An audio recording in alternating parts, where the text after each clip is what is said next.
Okay, we're live. Good evening. It's April 27th. It's 6:33 p.m. and this is a Finance and Facilities Committee meeting. Let's get started by introducing ourselves. I'm David Warren. I'm a member of the Board of Education, chair of the committee, proud father of a Woodlands High School graduate. Lisa? Lisa Raymond, Assistant Superintendent for Business. Amy? Good evening, Amy Ashley Moore, District Treasurer. Chris? Chris Allen, board member, parent of two. Elizabeth? Elizabeth Sandana, support for facilities. Ashley? Ashley Pineda, GCSD Board of Ed trustee and parent of two. Katie? Katie McGee. Oh, I'm sorry. I thought you said Steve. Go ahead, Katie. McGee, parent of a 7th grader at Woodlands. Good. Steve? Steve Morton, Vice President of PTA Council. Good. Michael? Michael Falcone, Director of Facilities and Operations until the 30th of next month. Jessica? Congratulations, Jessica Muldoon, parent of LFJ first grader and soon to be ECP student. Fred? Fred Seba from BBS Architects and Engineers. Gabriella? Hi, Gabriella Barahona, mom of 3 boys, one at Highview and one at LFJ. Carol? Carol Allen, community member. Megan? Megan Hack, parent of a first grader and an ECP student. Jim? Jim Wadig, BBS Architects, project architect. Dave? David Law, father of 2, ECP and a first grader. Okay, who's covering us on technology? Me, Zachary Baker, BOCES employee. Thank you. So, to get started here, Lisa Raymond, our Assistant Superintendent for Business, is going to need to leave early. So we're going to put off doing the minutes for a moment and just get through the business part of this as quickly as we can. Give me a minute. I'm going to try and share screen. One sec. Hello.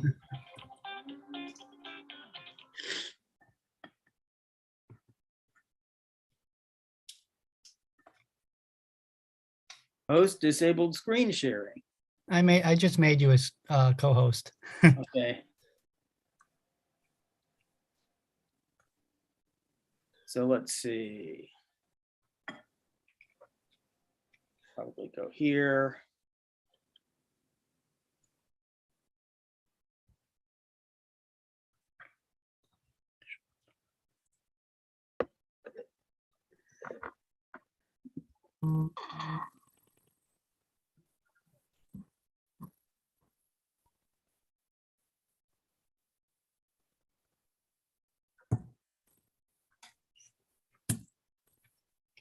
There we go. Okay, so skipping on down, so we did the introductions, skipping the minutes for the moment. We go down right on down to budget review. Lisa Raymond. Yes. Start with the first bullet. Nothing has changed since the last meeting. We are proposing a budget of $75,974,242, which would be a 1.47% increase in our tax base from taxes to taxes. So that's what we're proposing. Nothing has changed. We hope everybody can come out on May 17th to the budget vote and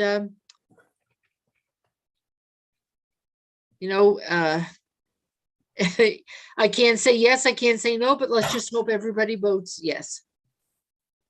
Polls are open from 7 a.m. to 9 p.m. on May 17th. Correct.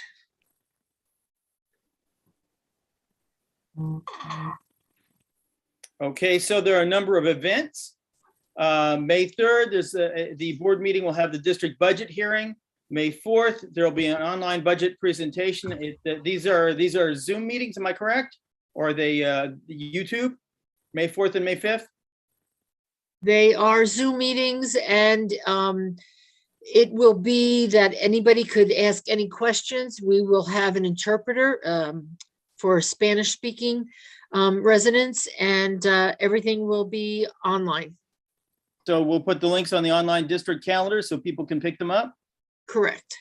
Okay. And then the May 17th budget vote, that's the countdown. So in the meantime, we went over the line by line budget at the last meeting, and we've posted that draft 2 up on, if you go up to greenburghcsd.org, our website, and click on budget, it's actually a menu item, and then scroll down, you will see that you can look at it at will. If you have questions, you can, is this right? budget@greenburghcsd.org?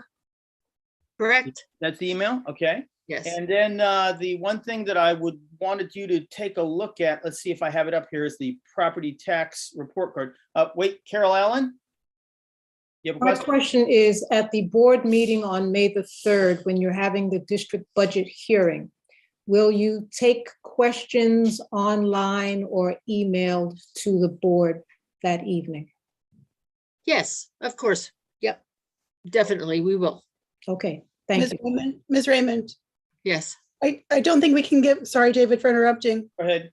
But generally speaking, we do not take live questions at board meetings from online or email sources. I think that's a question we need to put to the superintendent and the board president, because that would be a change in our protocols. I don't think we can give a yes right now is what I want to get to. Sorry. Okay, any Well, they can questions certainly call can into be the question, posed, right? and we can, if we can't answer them that night, we will the next day or days after. I would like to suggest that we make a recommendation that questions be taken from online or email during the budget hearing. Ms. Allen, I do Yeah. have a governance and policy committee meeting tomorrow, so I will add it to our agenda for discussion right now. Great. Okay, Thank you. thanks. Okay.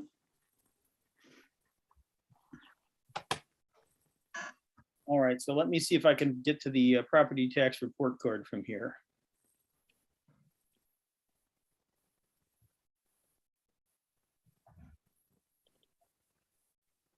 Okay. So I believe we adopted this at the same time that we adopted the budget. I just want you to walk through it. If you, is it big enough? Can people see this? Yes. Okay, so we have this year's budget and last year's budget. Lisa, you just talk it. Sure. So this is what's called the property tax report card. So you show what the budgeted amount is for each year. And then you have to show what your tax levy is going to be.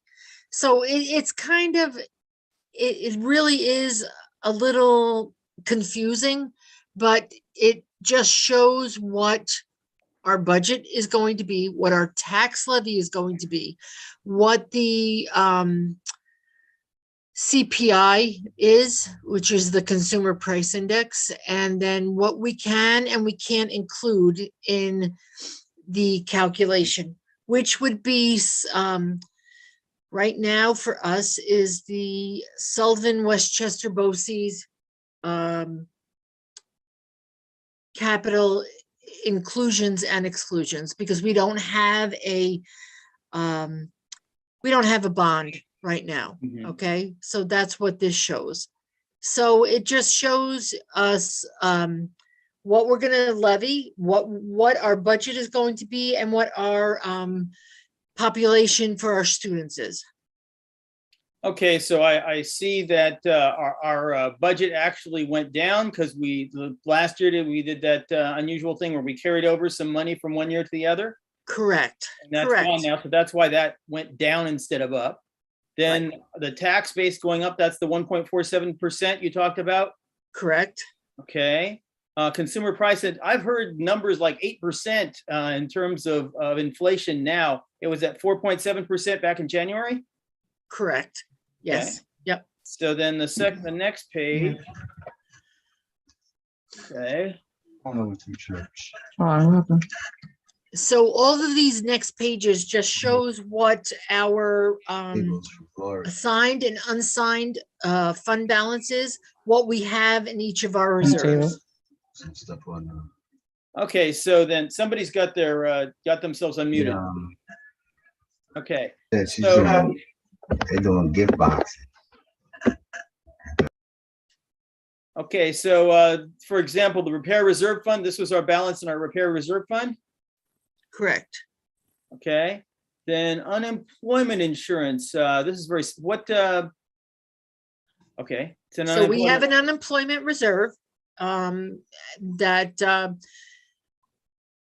we designate for people who either leave the district or unemployment, whatever, and we can pay from this reserve for that. Okay. Property to cover property loss, 120,000. Yep, that is for anything that is that we might have that is a undesignated or an unexpected loss in our property. Yep. Okay. Tax tertiary reserve. That is for the people, our companies, our corporations that are filing any tax certiorieries against us to get a reduction in their assessment. Chris? Just want to, sorry, go back up to the repair reserve. I think that these columns are headed, the 3/31/22 actual balance and the 6/30/22 estimated ending balance. Right, that's trustee Vallon, that is what it is as of now.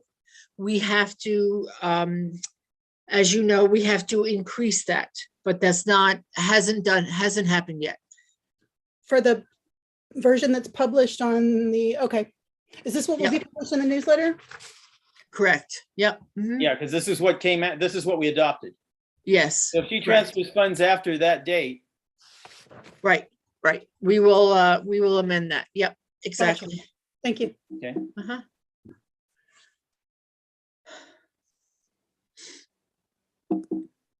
Okay. And then that leaves us with employee benefit reserve and retirement reserve. Okay, so the employee benefit reserve is anybody who retires from our district. We have to be able to fund their retirement. So let's just say their vacation, their sick days that they're owed them. That's what this is. That's what that reserve is for. Okay. So Okay. we do it, we plan a reserve for anybody who is like 55 and older that's going to retire from Greenburgh. So that's where that comes from. And then the, retirement reserve for, so that's ERS and TRS, again, for people who have retired, and we would have to then pay into the system. And the TRS versus the ERS, those are two different systems depending upon whether you're Correct. certificated? Yes, correct. Yep. Mhm. Okay, so that is pretty much that document. Are there any further questions on this? Okay, then, excuse me. Let me get back out of this. Oh, wait a minute. Nope.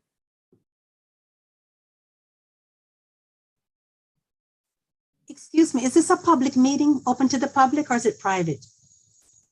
This meeting, you can get into this meeting publicly. Most people watch it from outside. If we have to take a vote on anything, a member of the public can't vote unless you've been added to the official list.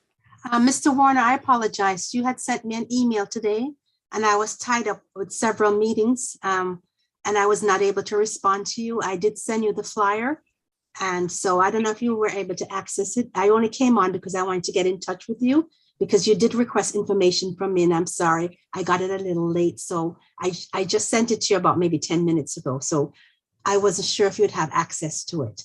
Okay, so that's a public event that will be sponsored by the town. Well, And it's, I wouldn't say sponsored by the town. I would say that the town is in collaboration in that the event, the police department will be present. The Greenburgh Health Center will be bringing their mobile van. The fire district will be bringing a firehouse. It's a trailer. And also there'll be many health officials. It's open to the whole community. I don't know how to share the flyer. I don't know how to put it on there, but I did send it to your email, your Central 7 email. and so this is a health fair? Yes, it's a community health fair. It's it's Sunday, May 15th from 11 o'clock to 5 o'clock. And what will be happening is that because they're having it in the parking lot, the town is allowing the people to park at Greenburgh Town Hall and get bussed up to the venue because there's not enough space in the parking lot to accommodate everyone. Because the fire department is going to need a trailer, and that's 30 feet by 10 feet. The Greenburgh Health Center is going to have to park their van, and we just need a little space to use to accommodate the vendors. So that goes over the property line. So you're making a request to the board that we allow for that, correct? Yes, please. That's what we're And you can requesting. pass that request on to the board and see what kind of response we get. Okay. So I very good. sent it to you, and you can take care of it from there, okay? Thank And you if very you need much. any additional information, feel free to reach out to myself or Supervisor Finer. But Supervisor Finer and the board and many dignitaries, Assemblyman Brodsky, and we're hoping that Monday Jones will be able to attend. So it's a community event. It's for everyone. You mean All right? Abenante?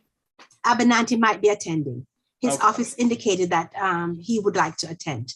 So it's open to anyone. The other churches are attending also. So it's an open event. It's an outreach for the community where people can benefit. I think they're also giving out food and everything to the community, those who need those services.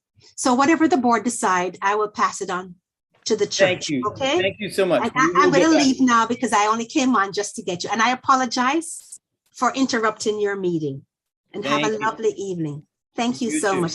And most of the people are Greenburgh residents who will be attending this event. Yes. Thank you and have a lovely evening. So I'm going to come off your Zoom now. Bye-bye now. And thank you in advance. Bye-bye. Okay.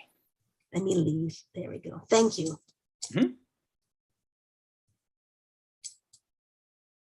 Okay, so I think there are two documents left for Lisa to look at before we move on to the facilities portion proper. And we're kind of in the borderline between I believe the project summary has been updated a little bit since last time. You may remember we looked at this at the last meeting. And I think that this number down here is a little different than what it is. And I think that's the repair reserve fund. Lisa, can you tell us what has changed in this since the last time we looked at it? Certainly. So it was brought to my attention that when we did the budget vote last time, anything that was over the budget amount up to $3 million could be put into the repair reserve. And that's, if you see, it's line number 2. So we were over our designated amount, so we could put $3 million more into the repair reserve. So I obviously included that here, and I spoke with Fred Ssip just to make sure. And David, I'm pretty sure you have that summary for what could be classified as reserves or From the repairs. excuse BCS, me. correct? Yes, yes. All right, so let's see, BCS repairs. Yep. So And here, I had asked Fred and Jim to designate in our building condition survey what could be classified as repairs. And I double checked that with our legal counsel to make sure that we were all online or all in agreement with it. And this is what we have designated as what we could do as repairs out of the repair reserve. So that's a total of $730,000 out of the $89 million repair reserve fund. Correct. And most of the other stuff is replacement. Okay. So All right, so let's see, location, we have some administration building things. We have northeast corner of building at grade level water is entering the building. Do we know what facility this is? I think that's at Highview. That's at Highview? Okay, great. So, yeah. Yeah, we'll fix that. Okay. Leak in the boiler repair, Highview. Okay, so given that we just said that we have $4 million in the repair reserve fund, then this can be easily worked into. We have a funding source with more than adequate funding. How does this look priority-wise in terms of, are most of these things priority 1 or 2, or are some of them lower priority? I would leave that up to Fred and Jim. Okay. David, the priorities are listed They're there. listed. Parties are listed. The columns. The columns. So 1s, 91K, 2s, 339, 3s, 300. Okay. Fair enough. Katie. Hi. I might have missed this. Where's the 4 million coming from? Like, I know you saw it, there was like a 1 million in it, and then it's added 3 million. That's for this upcoming budget? No, Katie, that is from the previous budget. If you remember when we did the proposition, we said anything over the fund balance. Okay, up to 3 million could be put into the repair reserve. And there was 4.4 million. So we put 3 million in the repair reserve, and the 1.4 we're asking the taxpayers to push that to the mansion roof. Okay, so just, do we have to put, we're putting 3 million in there, and we know that we will spend 3 million on the reserve in how many years? Like, does it have a time limit or anything? Nope. So it was that we would put up to 3 million in the repair reserve, and we will put it there. But remember, if it's in the repair reserve, then the board can designate it to go out to other places, meaning capital reserve. Okay, capital we're not fund. trapped. Right. Right, okay, I just wanted to make sure, because I know, so, because the money for the mansion roof, it had seemed trapped at one point. Yes. But this is not the case for the 3 million. And in fact, No. this is from the proposition last May, like that act. Yes. Okay, so that means we had that much left over. Correct. Okay, thank you. Good news. Carol. I see where you pointed out the northeast corner of the building, the water is entering the building. I'm surprised that would be a priority 2 instead of a priority 1, especially considering what a small amount of money it would take to repair it. We all know that water damage leads to greater problems. I think the reason that's a priority 2 is that priority 1 is really code and or life safety. And technically that's deterioration of the building structure. It doesn't really fall within the guidelines of priority 1. So that's why it's shown as a priority 2. But, you could argue that, I think, either way. If water is infiltrating, you could develop mold. It could be a slip hazard. But for now, we put it in priority 2 because of that. Well, naturally, my recommendation would be to change it to a priority 1. Your recommendation probably be to repair it. Okay, Gabriella. Sorry, I was taking myself off mute. If you can go back to the previous screen where the items were classified within priority. Sure. Thank you. I guess just to continue the discussion, I agree with Carol about things leaking and the damage, and we all know what potentially water, what it can do. What is on the northeast corner of the building? I guess what is being impacted? Just the corner of the building that's buried partially underground. There's a sub-basement area, art rooms back there. I forget what that space is used for, but I guess there's over time, the way the ground is pitched over there against the building, everything kind of flows against it, and eventually water finds its way in. It's not a continual problem. It sounds like it's seasonal. It's when I was there, it was dry. The custodian that was with us pointed out that it's problematic during the winter months, when it's heavy rain season. But the time we walked, it seemed to be dry. But it's all because it's a partially buried foundation wall. Got it. And then my second question is, where it, I think it's, let me see, I'm sorry. Where it says repair the leaking valve in the boiler room, which is like the fourth item down for the administration building. Versus if you look further down, it says repair leak in boiler, and that's for Highview. Actually, wait, I'm sorry, I'm looking at the wrong line. Sorry, I meant to say repair leak from boiler for LFJ. Why are some, I guess, boiler related leaks classified as priority 1, 2, or 3? The versus issue is being that, classified like at the same level of priority. yeah. The boiler leak, boilers typically develop leaks, cast iron sectional boilers. That's typically a routine maintenance thing that the district would take care of.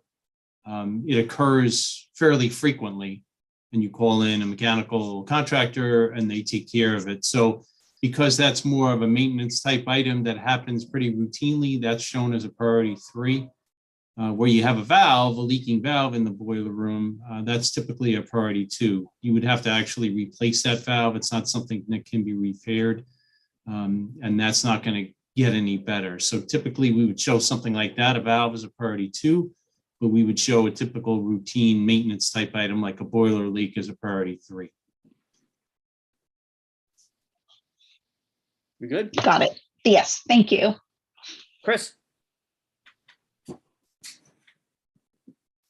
I'm from Missouri, so I just need to verify when I pull up a copy of the project update sheet, the big giant spreadsheet where we had different tabs for different buildings, and we have different columns. And I know we have a column called major repairs, and I know everyone here said previously to me that just because that column is labeled major repairs doesn't mean they'd officially be classified as repairs for the purposes of the funding source.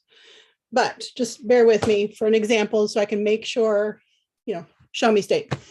Okay, so I just randomly pulled up Bailey, looking at things in the major repairs column, and I see sealed parking lots and driveways, replace sidewalks. I'm guessing these are not included here because they're things that are actually being done now. Or maybe not, maybe that's not part of the curb project. Power wash and make minor repairs to wood front ramp, which I don't think is here on the Bailey thing. Okay, I do see the driveways, but just an example of something that's got an X under the major repairs column for Bailey, but I don't see on this spreadsheet. And I'm just wondering if you could just give me a little confidence that it's like for like. So the major repairs column is just a column that the state gives us. We have to check major system, major repair. So we have to check one of those columns. It's not the same definition according to the state as what your attorney gave us that would fit into a repair reserve. A repair reserve is a much more narrow definition of what we would consider repair. So you can't really go by that column on the BCS form. It's interesting, you could argue that the mansion roof, the repair, you have to, in order to repair that roof, it can't really be repaired. It has to be replaced. So, you should be able to classify that as a repair, but the definition of a repair reserve says, no, that's not a repair. It's an actual replacement of the roof. So therefore you can't use that source of money. So I think that's where the distinction comes in, Chris. So another example, just so I can internalize this, staying on Bailey, there's an item, repair ceiling in room 4. So, repair of a ceiling, if it means partial replacement of that ceiling, Okay. which is what the repair would be, Uh-huh. then we can't classify that as a repair reserve type item. So And like repainting the auditorium ceiling, since there's no plasterwork that needs to be repaired, what would that kind of item be classified as? that could be classified as a repair. Which is not in here. It's not in the BCS, actually. Actually, yep, right, because I did scan for that earlier. Yep, okay, gotcha. All right, thank you for that. Thank you. Okay, are there any further questions on these two items? Hearing none. Oh, sorry, I couldn't unmute. It's Katie. Okay, go ahead. Did we already say, I'm sorry if we did. What's the time frame for these repairs? Like, how does the priority column affect when it's going to be done if we already have money for all of them? Well, I assume that what's going on in my mind right now is we have these things in the building conditions survey, and we haven't folded them into the next set of repairs or projects. What I have in my head is that for this meeting at least, I'm trying to get us to fix the RJ Bailey Auditorium and get that on the conveyor belt towards being done. And then if we can start to add other things on, that's fine. My question, one of my overall questions is, we have all of these things in various stages of moving towards completion, and everything is about to hit the point at which we can do stuff this summer. And there will be questions as to, when are the parts available for certain things? How much labor can we put into place? How much stuff can we do all at once? Okay. Worst case, this goes in phase 2, or, depending on whether we need a bond or not, or we put it in line back behind the stuff that we've already submitted to NYSED. I assume that that's going to be the next thing that we do when we make our next proposal, probably about 1 meeting from now. What do you think, Fred? Yeah, I agree. I mean, the priorities are only priorities to state education department. They require us to put your BCS in priorities 1 through 5. It's a 5-year plan. So we have a definition of priorities. So that's how each of those items fall in there. But you're right, David. So at this point, you have repair reserve monies available. We obviously have repair reserve monies that have been identified in the BCS. I know you want to look at that Bailey Auditorium, and I guess we'll talk about that in a couple of minutes. So this committee, I guess, can then determine to use those monies towards that particular work at some point in the future. Next in line, this could be another package of stuff, right? Queued behind the things that we've already submitted. Right. Okay. All right, so now we're going to go back to the agenda. All right, so Lisa, if you wanna hang in there, you can. If you need to drop off at any point, I think we have covered items 3 and 4 at this point. I'm gonna do a quick U-turn and cover the minutes, and then we'll jump to the RJ Bailey Auditorium, which is the main event. Yes, Chris. All right, I know Ms. Raymond needs to go, but I'm not sure when I'll get to ask this. Zero emission buses are required starting in 2027, 2020, 2035. And I know we currently contract with Royal Coach. I just want to understand who is responsible for obtaining those buses by the dates set from the district. I'm asking here because I think this is a finance budgeting kind of issue. And are we working with Royal Coach to make sure we're meeting those deadlines? Yes, we are. We're working with Royal Coach and it's their responsibility. Their responsibility. Yep. Okay. And are we looking at all to installing an electrical charging station in the bus depot or other places on campus? You know what? I don't know that we're doing that. I'll have to double check with Frank, but I don't think we're doing that. Okay. David, if we could just put that on a June agenda to talk about in a couple months, that'd be great. Thank you. Okay. Have a good night, Lisa. Ms. Raymond. Good. Thank you so much. Okay, so now We're going to circle back around to the minutes.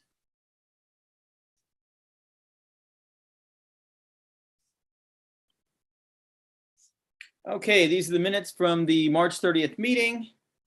Attendees, Ashley, me, Chris, Lisa Raymond, Zachary Baker, Fred Siba, Gabriella Barahona, Katie McGee, Jessica Muldoon, Steve Morton, Jay Brichalal, Megan Hawk, Chris.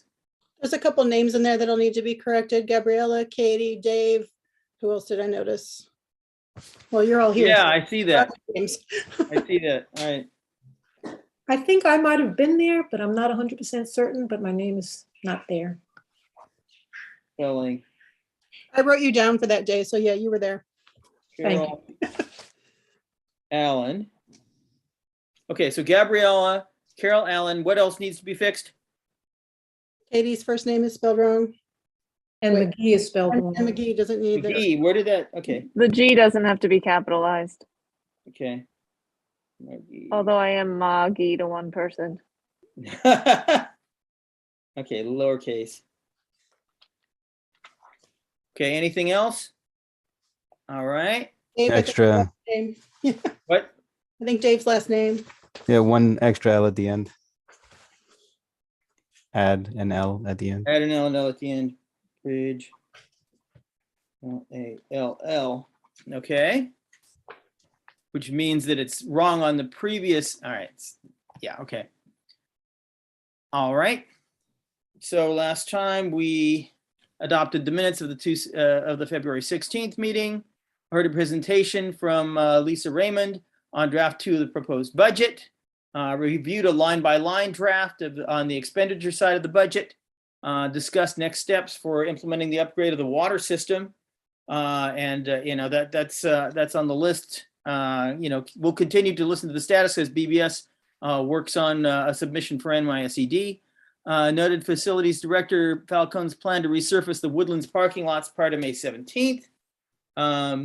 Reviewed a detailed facilities project analysis, which is we just looked at a new draft of what we just saw before, last time. That's when we introduced it. And then went over what the major projects were, and we'll go over that again in a little more depth and detail because they're still on the agenda. We just want to see the status of those. These were the funding balances from that sheet last time, and then notably the repair reserve is now much larger.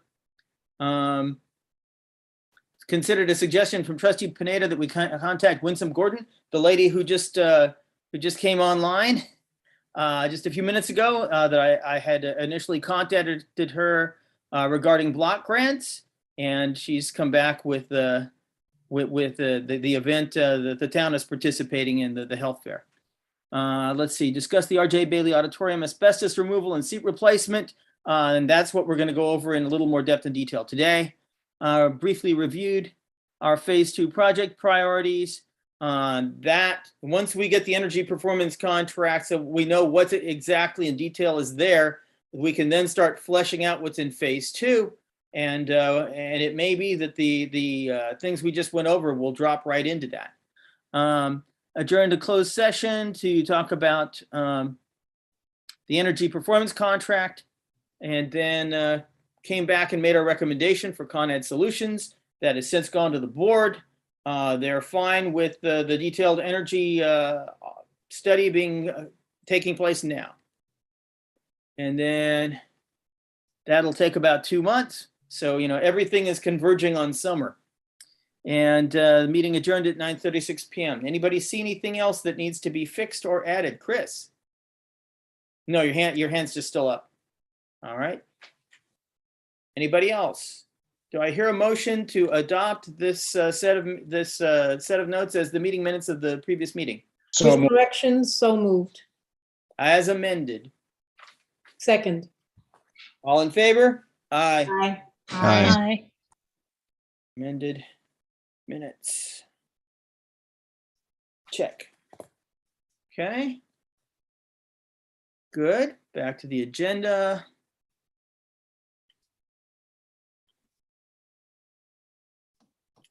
Okay, that brings us to the RJ Bailey Auditorium.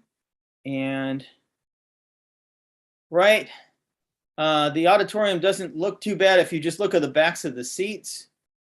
But if you look up at the ceiling from the front, you can see you can see that there are problems with the ceiling, which means there's a leak. This has been painted over many times and always reappears because the underlying roof leak hasn't been taken care of.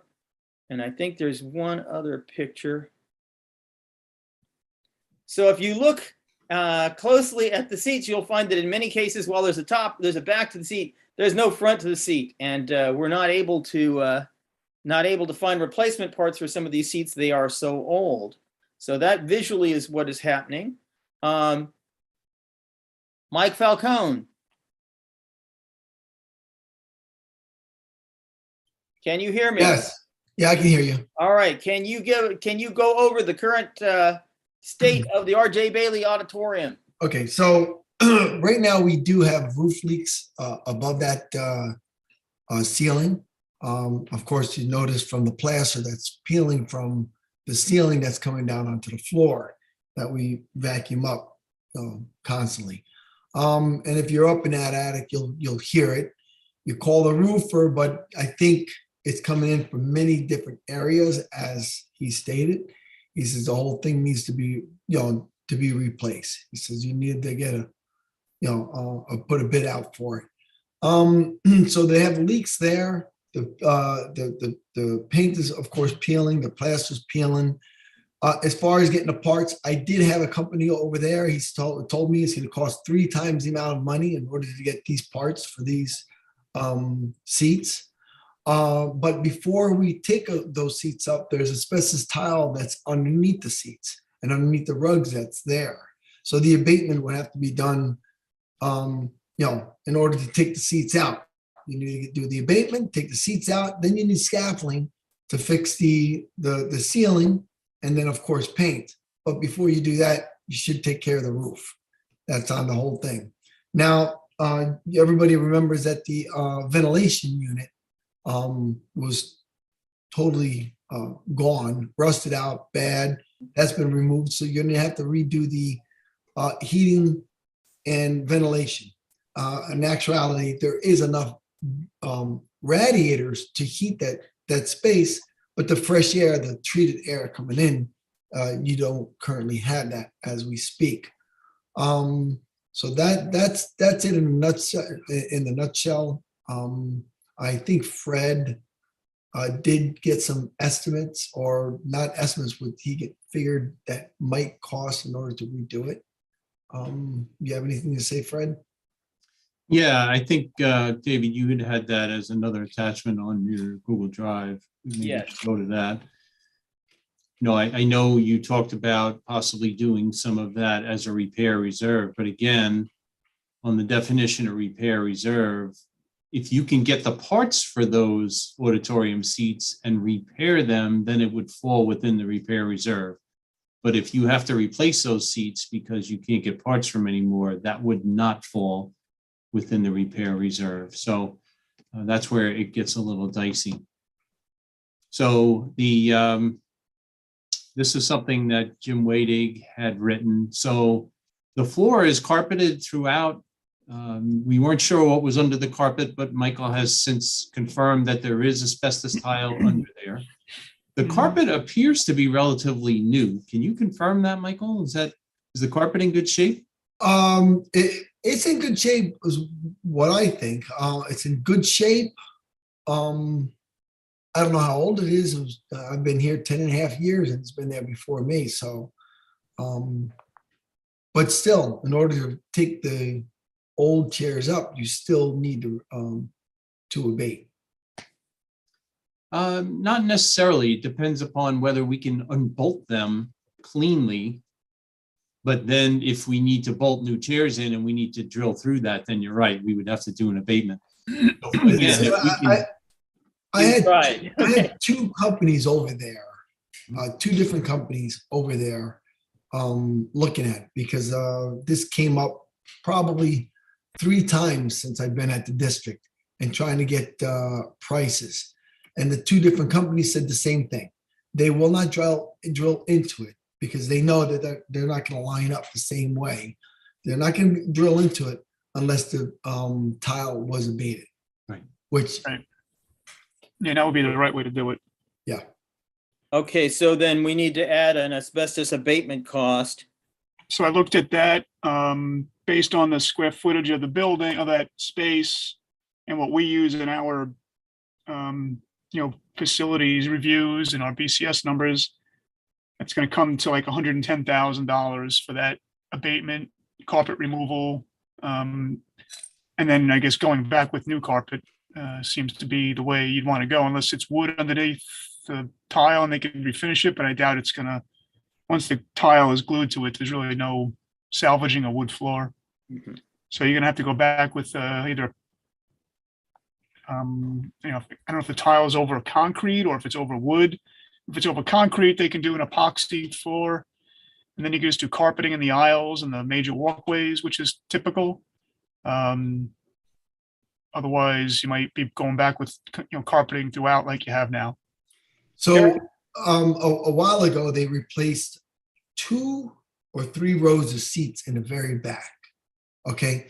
That was the first place that we lifted up the carpeting and we saw it was cement underneath there.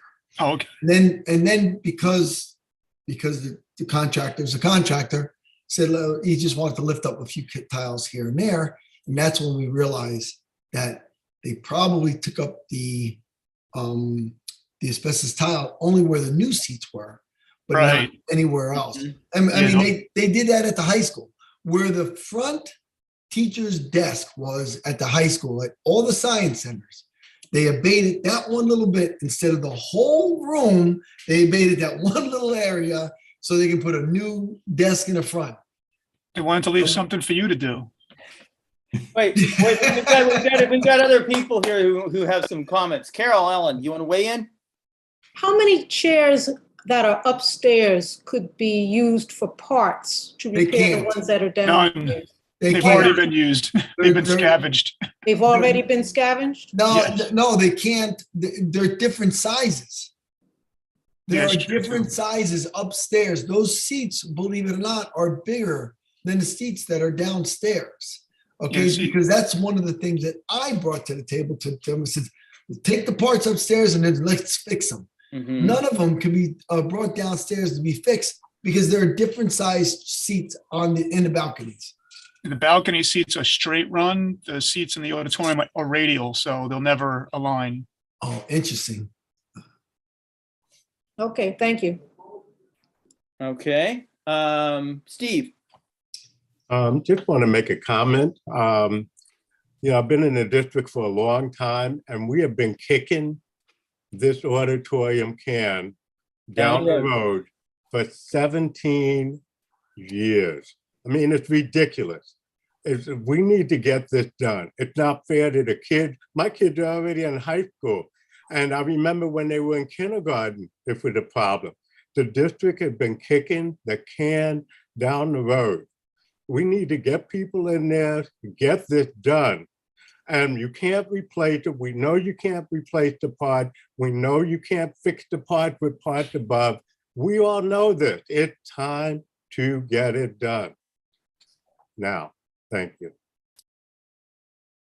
Having said that, can we abate over the summer and then wait for the NYSED approval and all of that kind of stuff so that when it comes through, we can then put new seats in? Or do we need to wait and get all the approval up front?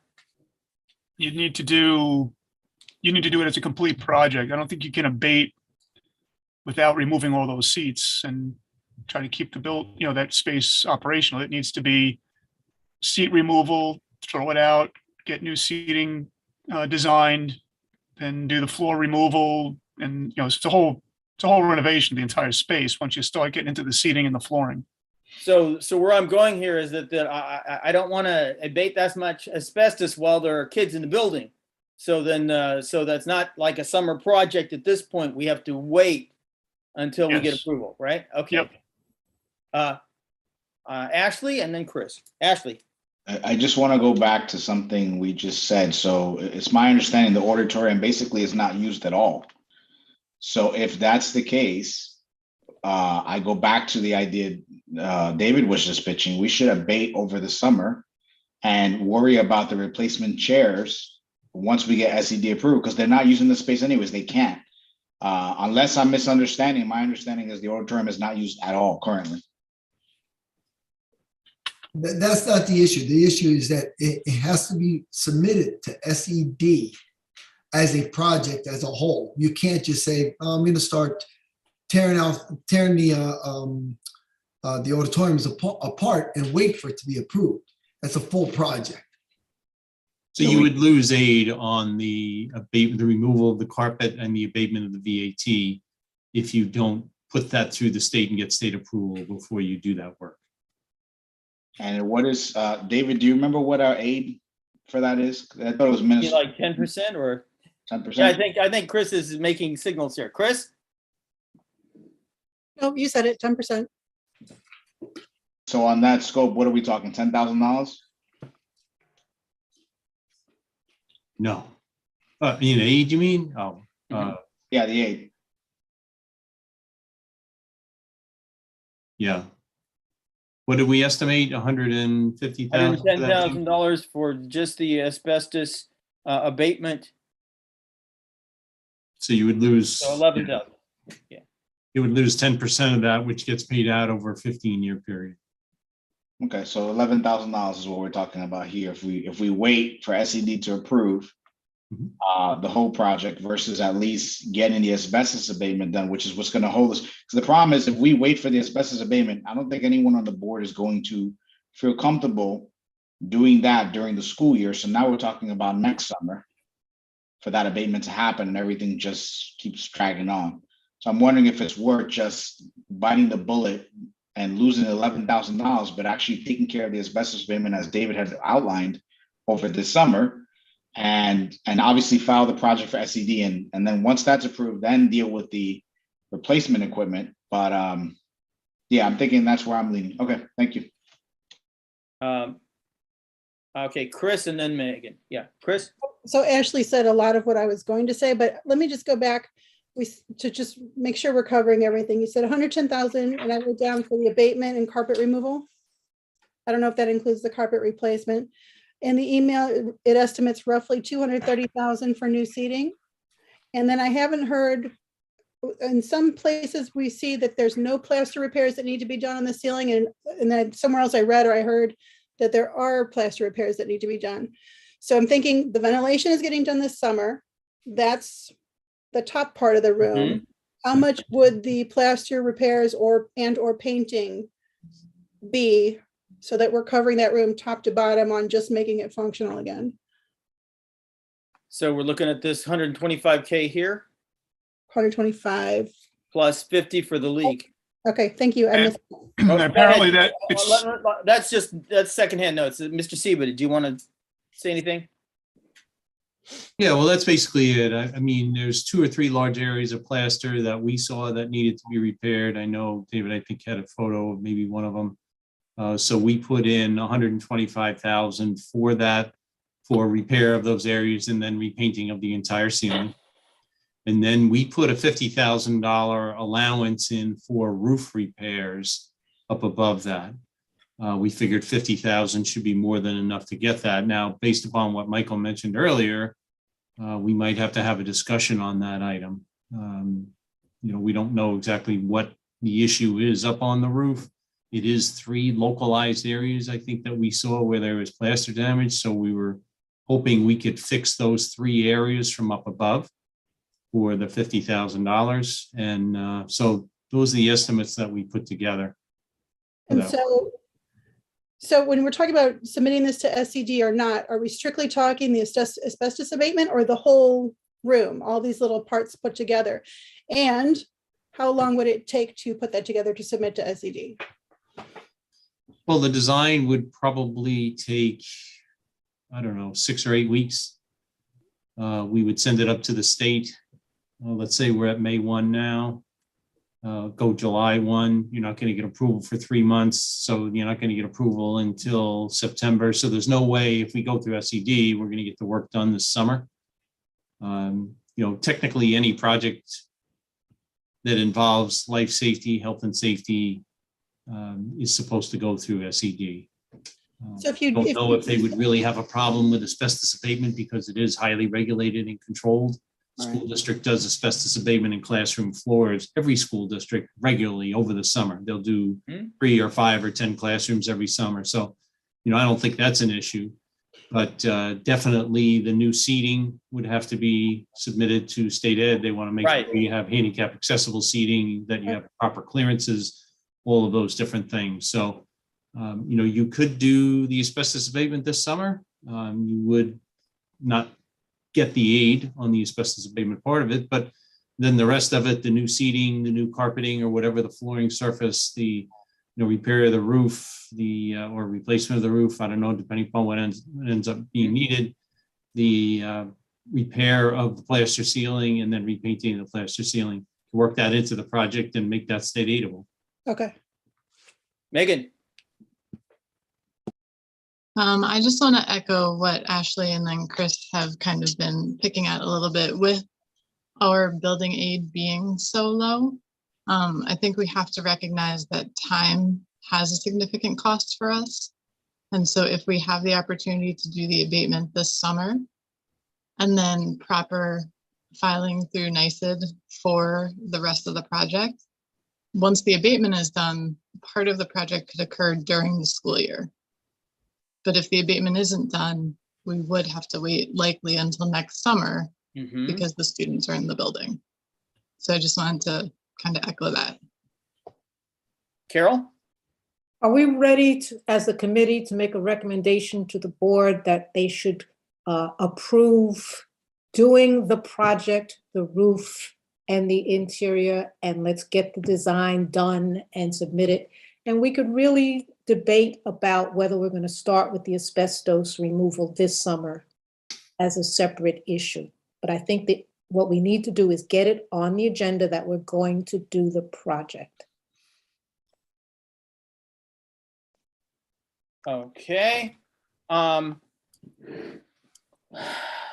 Let's see. Normally, we have not been passing resolutions at the board level on whether or not we do asbestos abatement. Every summer, Mike goes out and finds some more classrooms and abates several classrooms in each building throughout the facility using money that's already budgeted.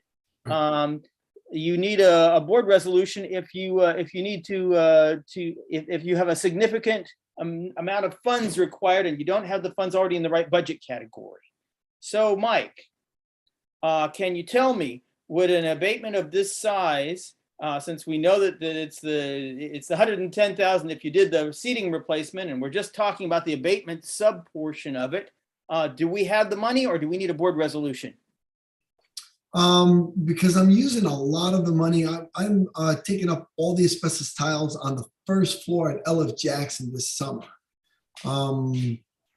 I'm trying to remember exactly how much that is. That's a huge nut. It's something like $80,000, $90,000. I believe that one is there.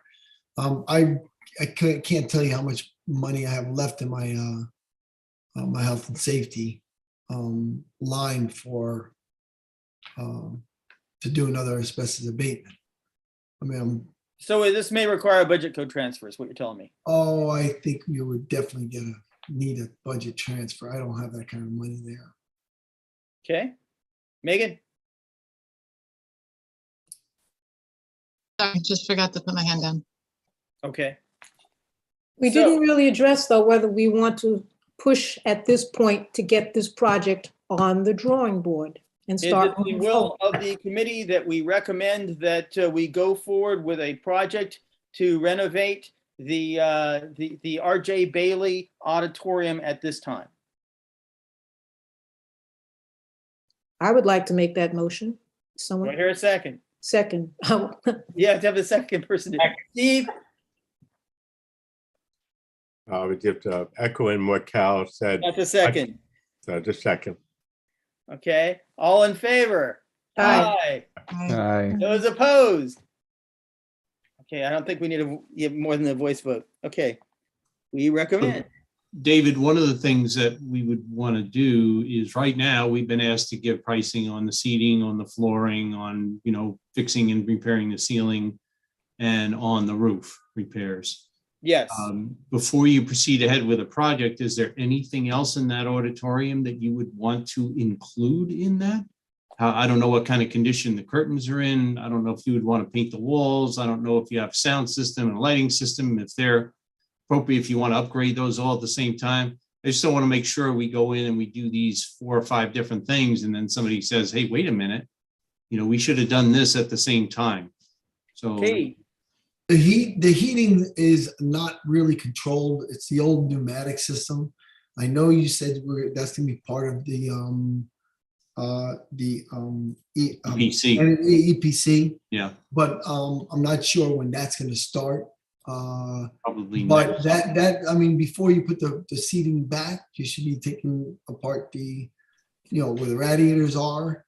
I know they have a makeshift sound system that's there now, and then they put lights here and there. But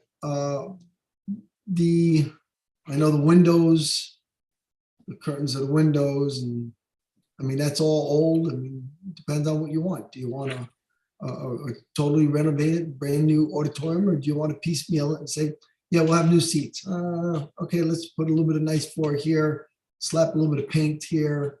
Why don't we paint the whole auditorium? You're going to say we only did the ceiling.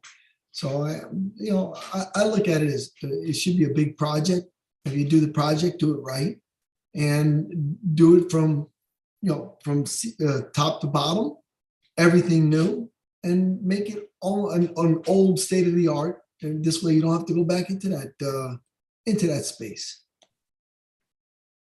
I have a comment. I was looking at the BCS for Bailey, and in year 1, priority number third one bin, it says, among other things, construct ADA compliant spectator / seating in auditorium.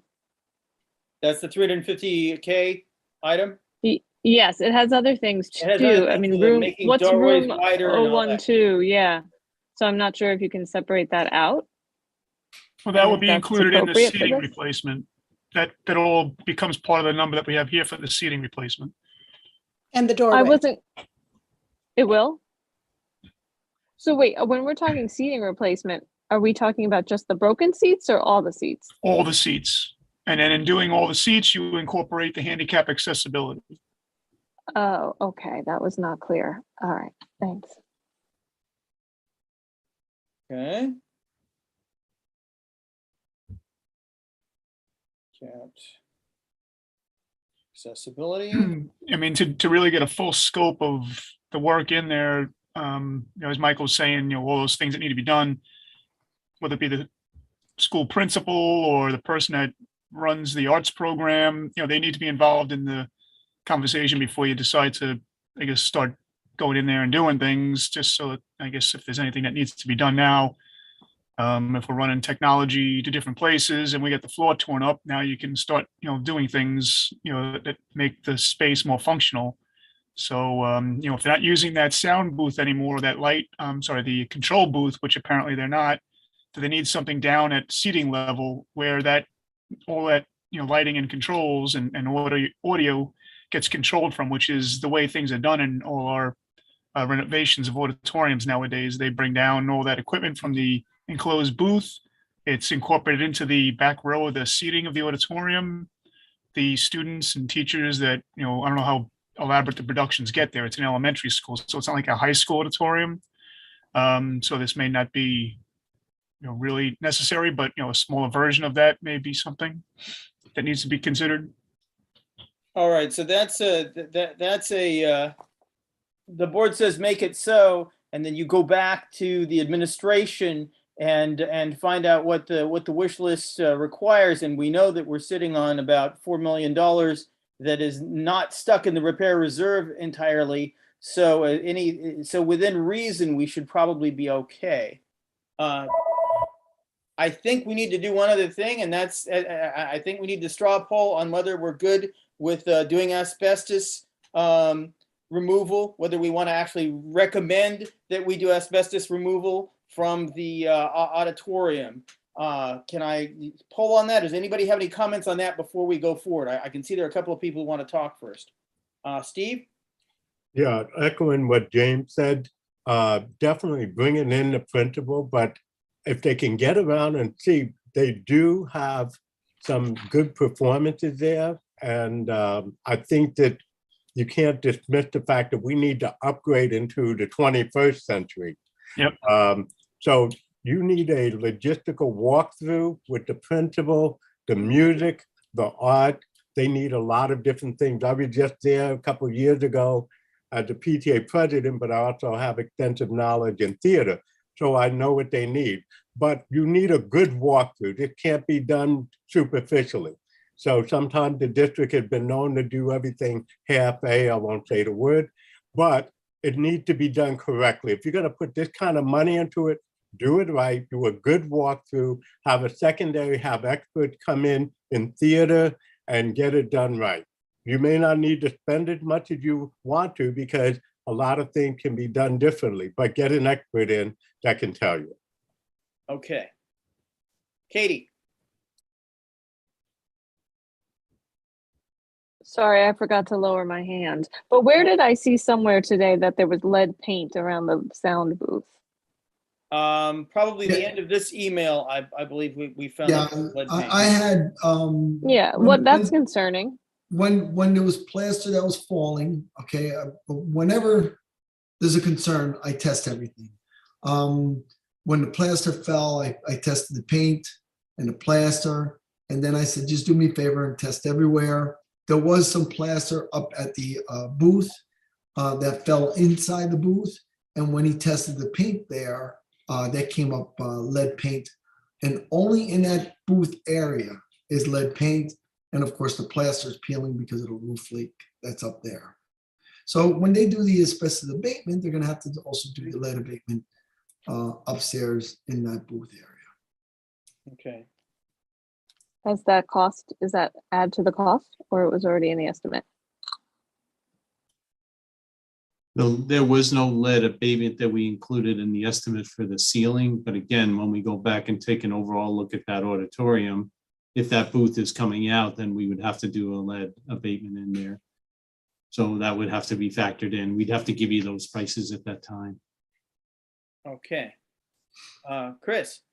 So I'm all for starting the abatement during the summer, but just please confirm for me that the part we'd be foregoing is 10% of the abatement cost in and of themselves, which would normally be spread back and reimbursed over 15 years. So we're talking less than $1,000 a year.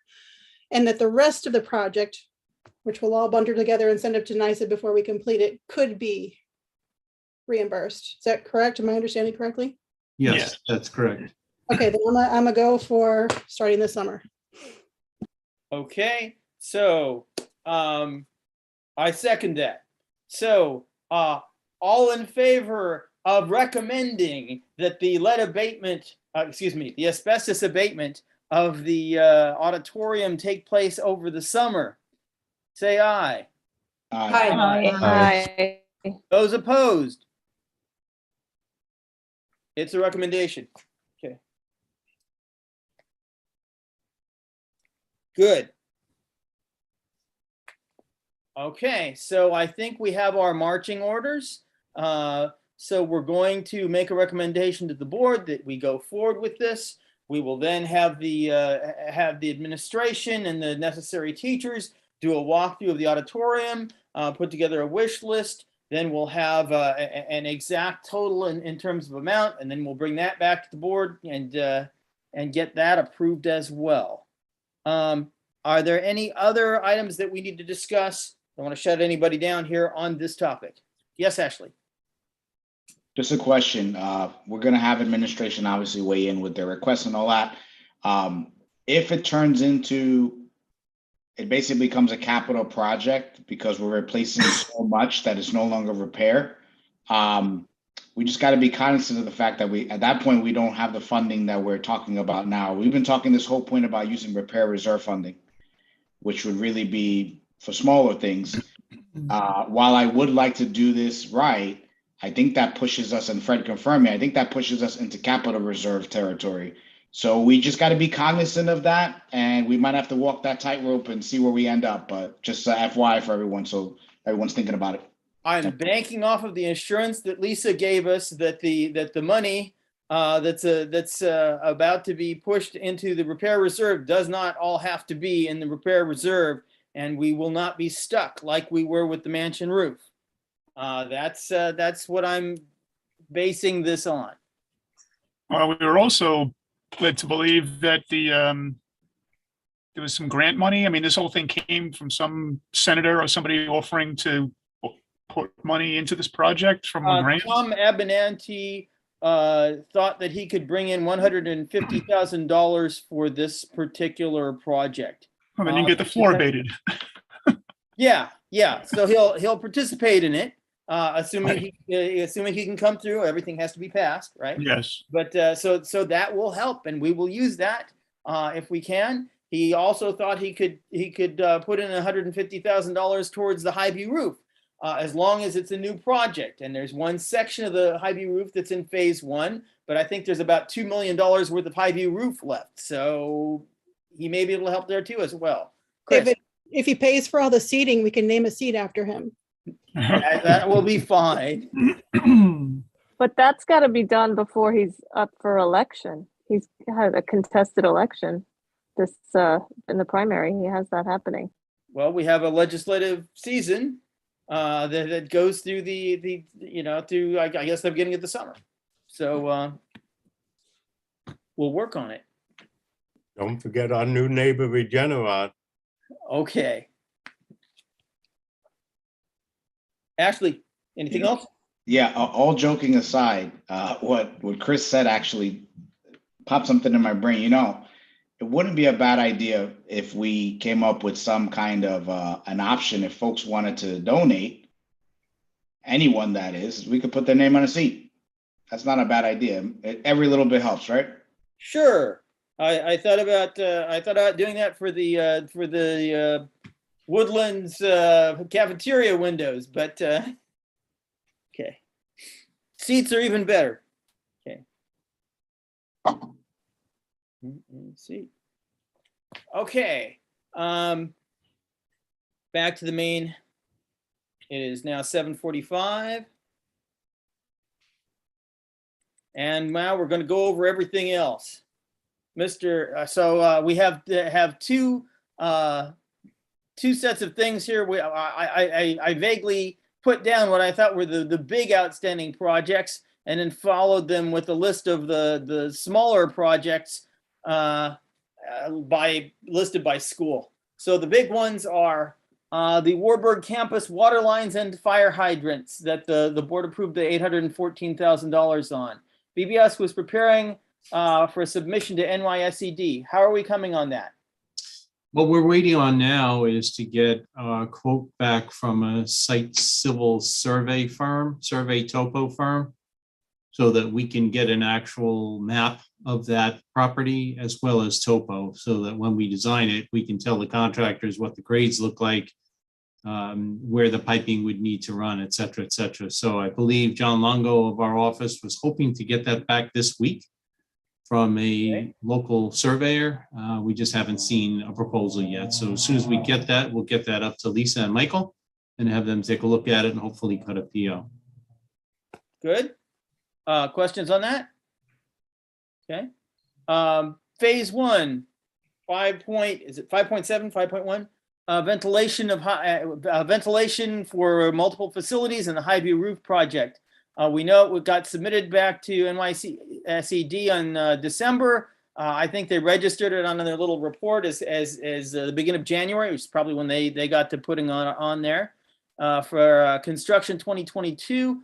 I looked at it at the little report online, and it didn't show any numbers for total costs, and it said not reviewed, but they have the skeleton there.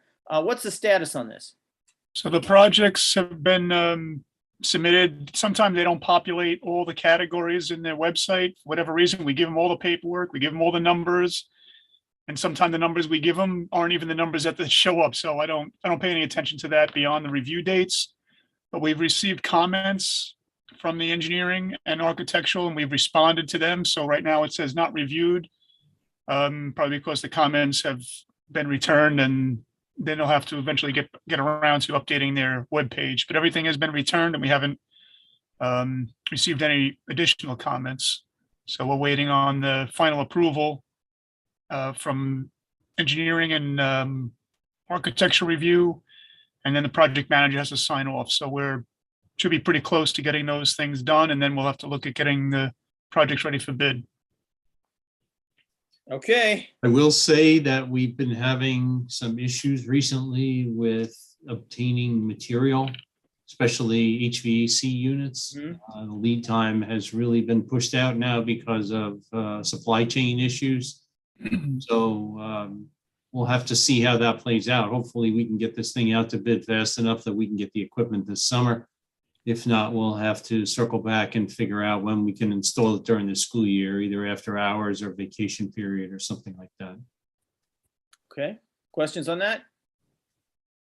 Okay, energy performance contract. So we chose Con Ed Solutions to make the detailed energy audit, and I assume that's in progress? It is in progress. The district sent them a letter formally letting them know that they had been approved to move ahead. We were supposed to have a meeting today with Lisa and Michael and myself and Con Ed, but Lisa was not able to make it. She had to cancel last minute. So we rescheduled that meeting for next Wednesday. And Con Ed has some questions for the district. And so it's in process. Okay. Questions on that? Okay. Woodlands Middle High School new security vestibule. Lisa was jubilant at least a couple of days ago, saying, "Hey, there is life in Albany," and she did get a request, and there's showing that the committee is active, or at least the staff behind it is active, and she was still awaiting final approval. Do we know anything more? We have a state approval, but paperwork I know was submitted for the grant or the smart fund. Funding, that's what we're waiting for, right? So it's outside the regular process. It's all about getting the funding in, and we were just waiting for the committee to batch approve a whole bunch of projects. Right. So we then had they had come back and recently asked us, "Oh, you need to clarify what this is for and reassure us that it's really for what you say it's for." Oh my God. Because it used to be technology money, and now it can be safety money, right? So then you can have you can use it on a vestibule for the high school for security, and I think we reassured them. And then yes, Katie. Oh, I wanted to let you finish. I mean, is there any change? Do we have any date yet? On them They approve when they approve, and they approve when they have a meeting. And there were like 40 clients left throughout the state that wanted there to be this meeting. What can we do about that? Because I've been sitting here at every meeting this school year, waiting. And for my child is at a school where it's inadequate. The school safety vestibule. I mean, we wouldn't be doing this project if it wasn't a need. Correct. So I don't know how other people feel here, but what can we do? We're just at their mercy. We're waiting and waiting while our kids are unsafe at the school that had a bomb threat. I mean, really, it's a concern. Yes, we are at their mercy. That's how the funding was set up when we submitted the project to the state. It was earmarked for money. The funding source was from the Smart Schools Fund. If it was through another capital reserve fund within the districts, then you'd have more control over it. But I guess because there wasn't any money in the budget at the time, it seemed like this was a good way to go since the money was being made available through the state. But then they started pulling back on shutting down the water supply, I guess, as it would be. Now everything's in a tied up mess. So we do have we asked our official? Uh-huh. We have approval on the projects architecturally and engineering wise. So facilities planning has signed off on everything. We're just waiting for the smart schools people to approve the funding. I know a lot of districts are struggling with this. They're very far behind. I'm low I don't to know. $500,000. So in other words, we need to make some noise and see if it's just, I sincerely doubt that it's lethargy. I think it's more like things being disrupted in Albany by the pandemic originally. Ashley? Yeah, I just wanted to add some information. So it's been said before, so maybe it's been said in different forums, so it may not have been so obvious. But my understanding is the superintendent, as well as Assistant Superintendent of Business, Ms. Raymond, had a meeting with Senator Stuart Cousins. They met with Abamente in casual passing as well. They've asked both of them to put some noise behind it. They have. But unfortunately, we really are stuck at the mercy of this body meeting.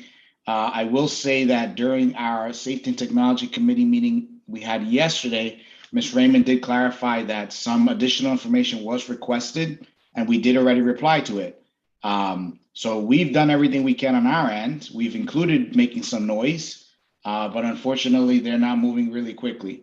The hope is that since we did get a recent set of questions that something's happening, but we've already gone to the senator, we've already gone to our assembly person and asked them to make noise, and not much has come of it. So that's kind of where we're at.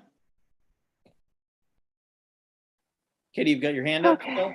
Okay. Yeah, it's spilled milk, but like maybe in the future we shouldn't rely on this kind of funding source for something that's security related. I mean, now it's frustrating to see how much money we have in the budget, you know, how much more money we have that we could have spent on it ourselves and gotten this done.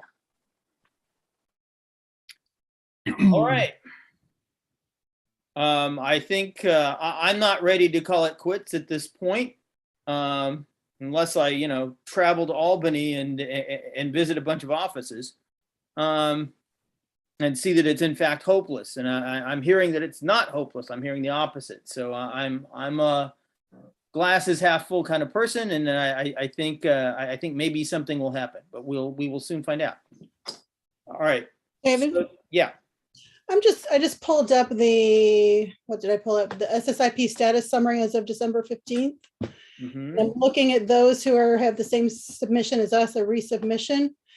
Just after 2 seconds, I'm looking to see who is our neighbor that is also waiting like we are. I've only scrolled partially down, and we have Ardsley, Edgemont. I'm wondering if we could somehow, Bronxville, I'm wondering if we could somehow, either through Westchester Putnam School Board Association or somebody, do like a joint letter from all of these school districts in our area to whatever. I know this is an ad hoc or a committee that doesn't meet regularly, but I'm wondering if we could kind of combine forces instead of us advocating individually to get this committee to meet and approve things. Food for thought. I need to think through it more, but I'm just going to throw it out They need there. to draft a letter, right? We have the administration to draft a letter. Yeah. I'd like to make a comment, please. Mhm.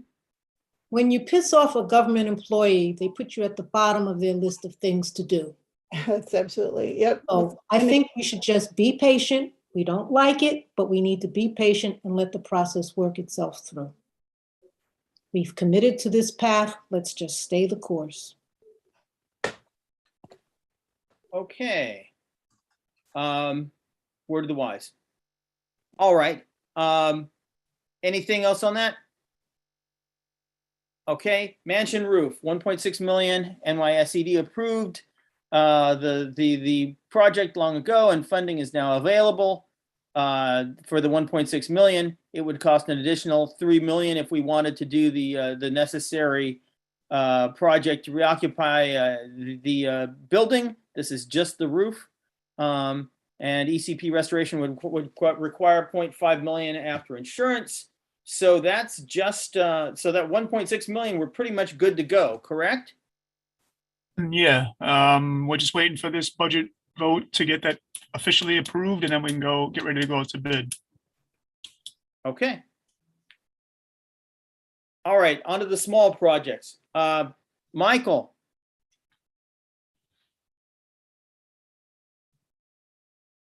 I'm here. Yes. Curb, right? All right, can you lead us through through building by building, starting with Jackson?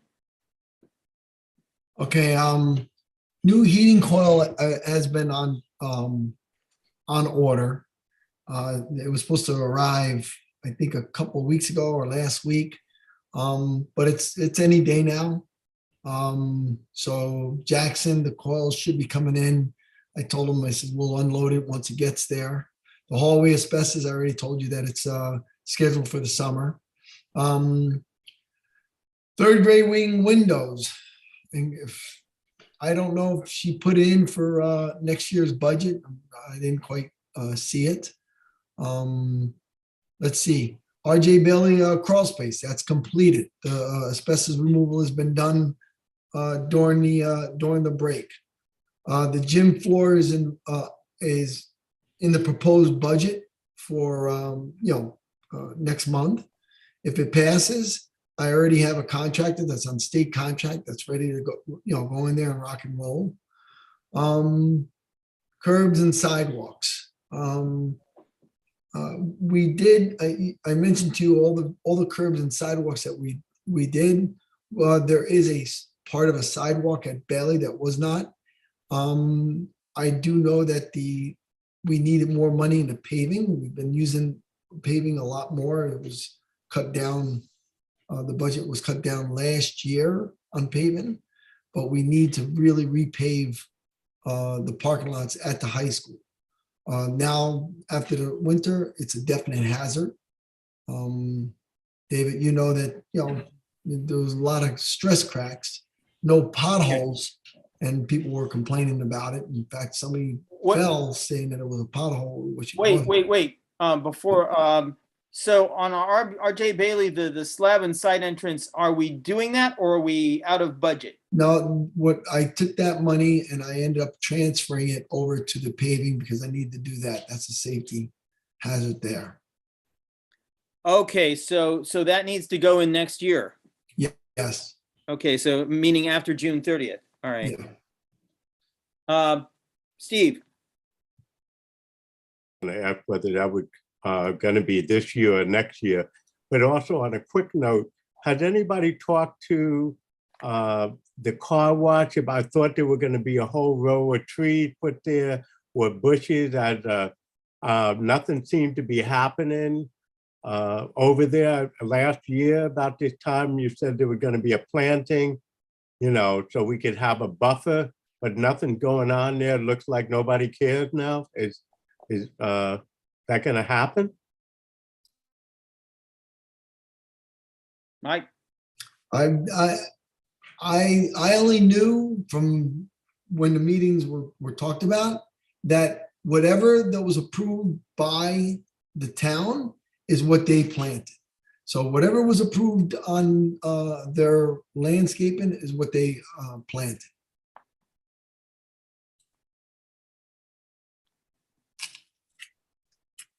So it sounds like nobody knows. I thought there was going to be a follow-up on this, and isn't there a committee of government that deals with the town stuff? And the town enforces the stuff that's on their land, right? So not us. So they can be friendly with us, and we can talk with each other and all of that. But in terms of actual enforcement, the town has to do it. So we have to go back to the town. Ashley. Just an update on that. If no one got a chance to see it, there was a governmental relations committee meeting a little while back we had, specifically talking about the zoning proposals and that are happening in the community. And we invited Garrett Duquesne to that meeting to give us some information on how that was going to work and all that. And towards the end of the meeting, if memory serves me, he did mention that there was still some activity going on in regards to the number of driveways on Hillside Avenue in that location, as well as some additional plantings. Now, that was a while back. We haven't heard anything since. We can ping him, since he seems to have some information, and ask for a status update. Okay, so contact Garrett. Yeah, because he was the one that mentioned that they were still working on it. And I remember him mentioning the driveway count, and he mentioned something about plantings, but he didn't specify what. He said it was still in progress though, so we could ping him. Okay. On my to-do list. All right, so go ahead. Anything else on Bailey before we move forward? Okay, go ahead with Woodlands. Mike, You're muted, Michael. you're muted. Sorry about that.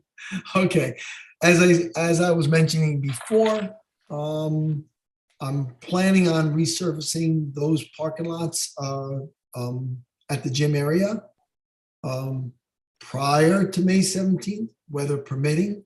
I've been hounding him. I know he says he's going to start the first week, the end of the first week in May. But until I see it, I'll believe it. But I'm still hounding him, and we still remind him, are we still on schedule? Board, yeah, we did transfer. That's what I was talking to before, because we needed to do the parking lots. The gym floor is also included in this year's budget. I'm hoping that passes, because I also have the contractor lined up for the high school gym. If it is, then I have to talk to the town, because they use that gym over the summer. But I did give them a heads up. I might have to move them to a small gym. Street lights. I put in, there was a street light down at the very bottom, right where the athletic road goes to the athletic field. I ended up replacing it with a twin head. And because the part where it goes to the gym area, that bend there, there's a street light that goes towards the high school. It wasn't quite bright enough. And I noticed that there was there was no lights going around the bend going towards the athletic circle. We did add another twin light right there. So you have plenty of lighting on the road. 2 new streets out field, concrete stairs to C-wing. Yeah, they were cracked, but I had the mason contractor over there. They ended up chipping them down, and they did a nice job to be a repair. I know people want the walkways going to the upper parking lot. They said they can't repair that. That should be a replacement there. The other thing that brought to my attention was the stairs at the high school. Yes, I got an estimate for the stairs at the high school, but when you do the security booth, you might as well put that into the bids as well. You're going to have to put a handicap ramp down, so you might as well have the masonry go right over to the stairs and put new stairs going down to that security booth. So that those should be on hold and be put in with the security booth at the time. That's my recommendation. Okay, Chris? Sure, 2 questions. Can you just, I don't know the map of Woodlands. Can you just tell me what is the C-wing, what stairs are the C-wing stairs? Okay, so the C is when you enter the school, okay, main entrance, then you start going through the breezeway where the Philo Center is on the left-hand side. Right on the right-hand side, there's a set of stairs that go down underneath the cafeteria. A big long. Yes. Right. With the glass walls, you can see the stairs all the way down. That used to be all open, and then they covered it. I don't know when. Yeah. So the C-wing is that lower level? Yes. Okay. And then my other question, I thought of this before the meeting and then I forgot until you mentioned the town needing to be moved. Going back up to Jackson and the hallway asbestos removal during the summer. Jackson is also used by the town for summer camps, right? And I've been in contact with them for the past 4 months when I planned this. I planned it for last year. We planned it, and that didn't happen. But yes, I've been in contact with them. I told them we came up with a second, a plan B, plan A and plan B, just in case. But yes, they're on the same page.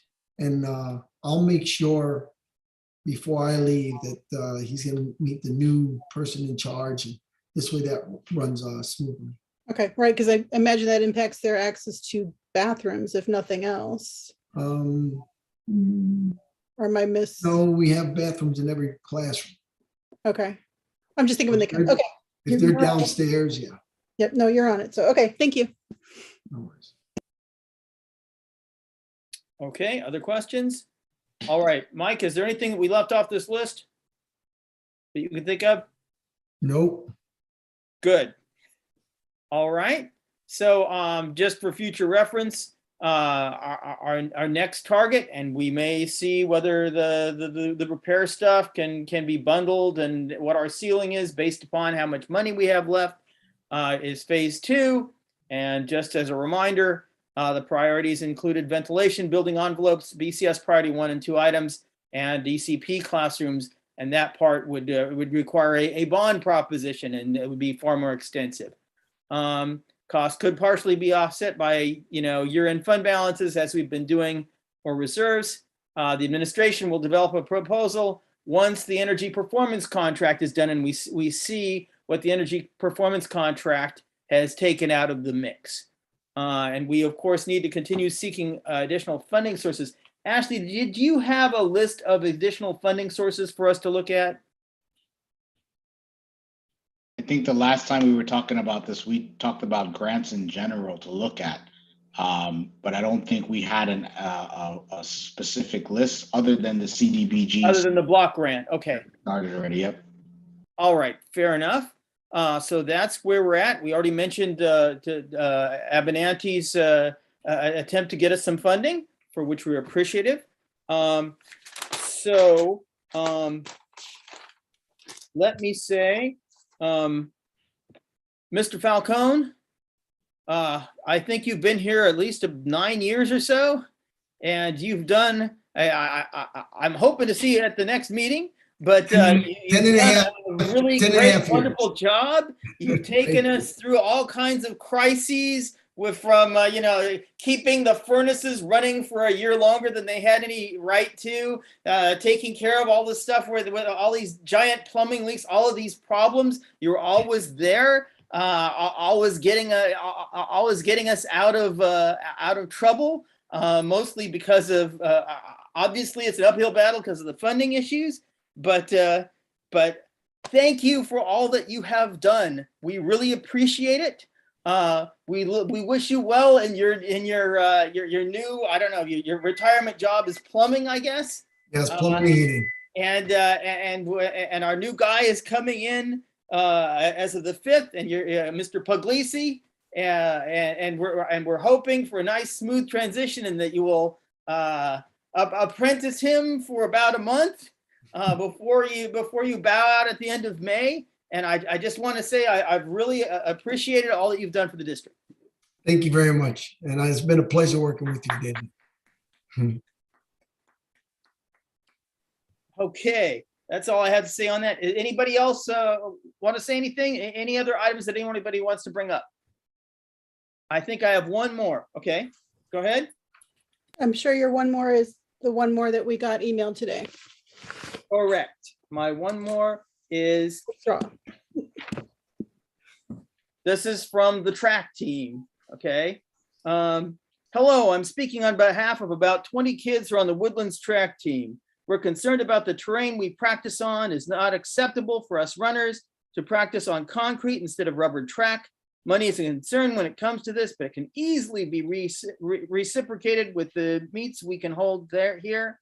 The majority of the team is experiencing shin splints, a sharp and throbbing pain we experience in our legs due to impact on hard ground.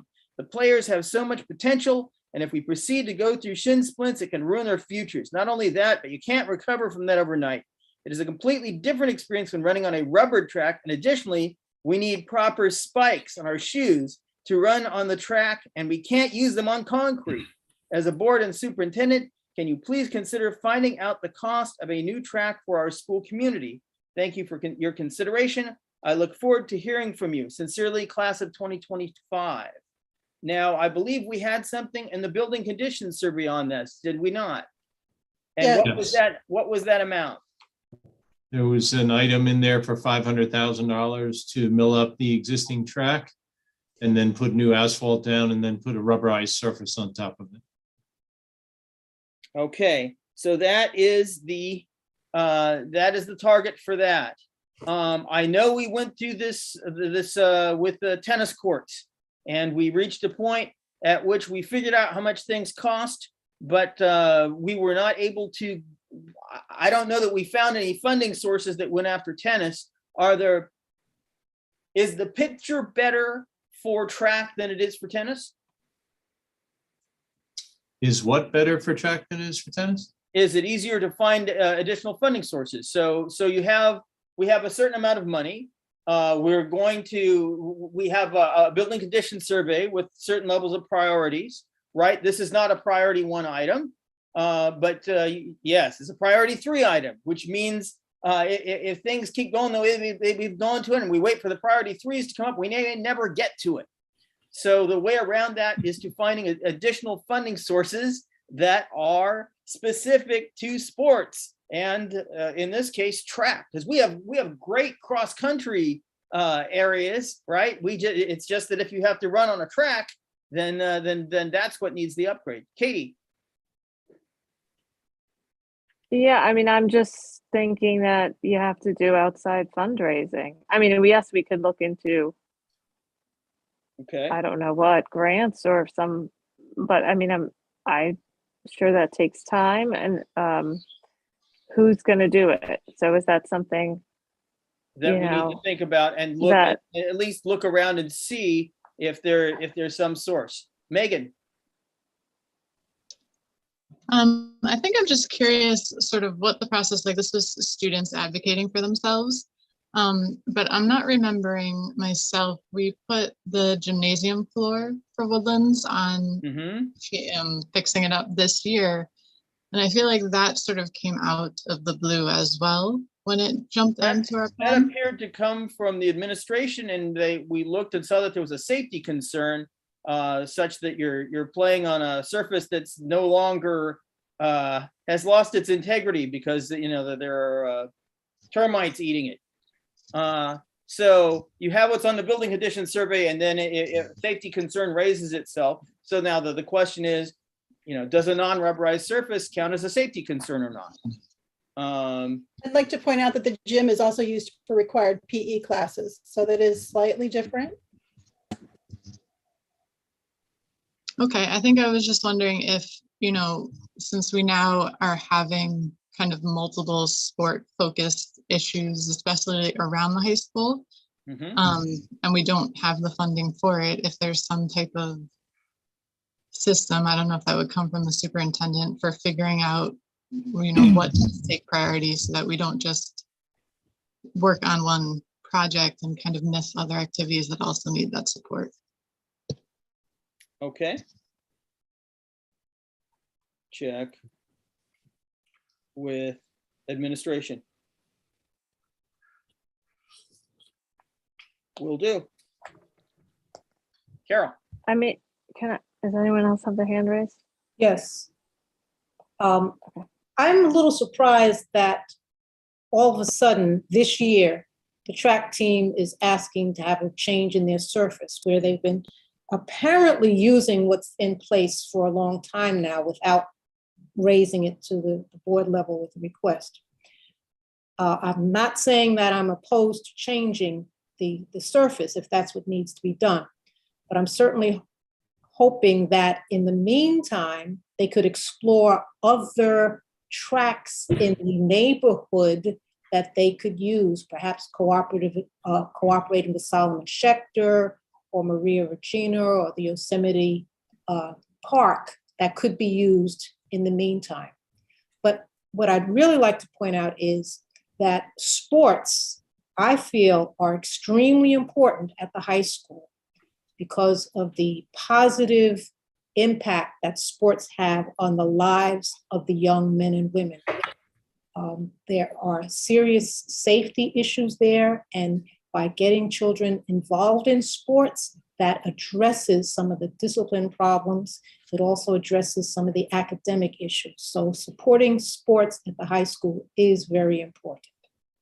I just wanted to add, every single year they ask if we can put in a budget for a new track, every single year. Even the very first day that I stepped my foot on the campus, first thing they said is, can we get a new track? And we've just been ignoring it all this time? It's not that we've been ignoring it, it's that it has to be a budgeted item, okay? And of course, we have many other issues that we have to, take care of. So yes, the students have spoken up this time, but they haven't done it before, but it has been the athletic director who keeps on saying, can we put in for it? No, it's a huge nut. Thanks for that insight. Okay. And for many, many years, we didn't have an AstroTurf football field. And I mean, I've been talking about the track thing for 13 years. Exactly what Michael said. The kids have been complaining. Nobody was listening. I was there. I remember complaining about things when my son was on the track team. And it was brought up many times. This is not a first time. But everything was falling on deaf ears. And some of the kids now even complain that there's more priority about getting the administration building done than taking care of the things that they want. So the kids are not even getting a chance to voice their concern because everybody's been so wrapped up with COVID and everything, but they are bitterly upset. Just letting you know. Katie. I think Jessica has her hand. Go ahead, Jessica. And then I'll go. Okay. Thanks, Katie. Definitely agree with Carol that sports are very important, especially now within the recent study by the New York Times of mental health issues and depression. Wondering though, do we have a grant writer on payroll in the district? Is that a position we have? I don't think it's a full-time position, no. It's a part-time position? It's people who do other things, sometimes write grants kind of position. Okay. Is there any of those people who might have the knowledge that we don't have to even start to explore something around this? Like not writing the grant right now, but just exploring. So explore grant writing. And then potentially we could make a subcommittee who can work with the athletic director to put together a proposal, but just even help direct us somewhere to look like, does New York Roadrunners have grants? Like that's coming to my mind, but just they might know better, or at least have like a database to look in that we wouldn't even have. Okay. Good thought. Katie McGee? Yeah, I feel like this all comes back to how we as a committee and a district have yet to make a long-term plan with all our building condition surveys and all our needs. We have phase 1. We are waiting on a phase 2 proposal. We don't know what's beyond that. 3, 4, 5, 6. What's going to cover all these things in the BCS? We haven't, and then these things come up, whether it's the woodlands floor, whether it's the track, and whether it's the tennis courts, and whether it's the roofs, or all the other things that are in there. We have not even done a little skeleton plan. So I feel like this is just I would like to see that happen somehow on this committee at some point, like sketch out, even if it changes, but that is one of the problems. So we haven't, these things, if they're not going to be covered by a bond, we need outside funding. We need a robust booster club. We need a robust educational foundation that doesn't exist anymore. I am willing to look into starting that. And I have talked to some other parents and people. I don't know, I wish Ms. Raymond was still here, but like, if we do raise money, is that a problem? Like, does that work? Donating it to the district, or is it better to have the district have a development arm? But then how do you pay for that? Would they let us be volunteers to help raise money? I mean, these are all questions I have. Okay, I think that I would be willing to join such an organization if such an organization were to come into existence. I think other school districts have such organizations and that they are helpful. Jessica? That's it? Sorry, one other quick idea, and I also did forget to lower my hand. Like, as we're talking about partnerships with the town, another place, like we hear, like my neighbors always talk about walking the track. They did that with the playground at Bailey somewhere else to see if the town could partner with this, if it's something that everyone in the community can use. So no, I'll lower my hand. Which is what we did with the, right. So what we did with the playgrounds was if it's in the off hours, right? Basically anybody can come in and use them. The public has those available, but in school hours they're not. And as a result of that, at least in the case of Bailey, then we were able to split the cost with the town, and that's not a bad thing. I have no objection to that if the town is ready to do that. Let us not lose sight of what Katie said, that we need to put together a plan. If we're talking about trying to raise money, we have to have a plan that we're trying to raise the money for. Correct. So, I'm looking at phase 2, and you're telling me that phase 2, however big a chunk that is not going to be enough.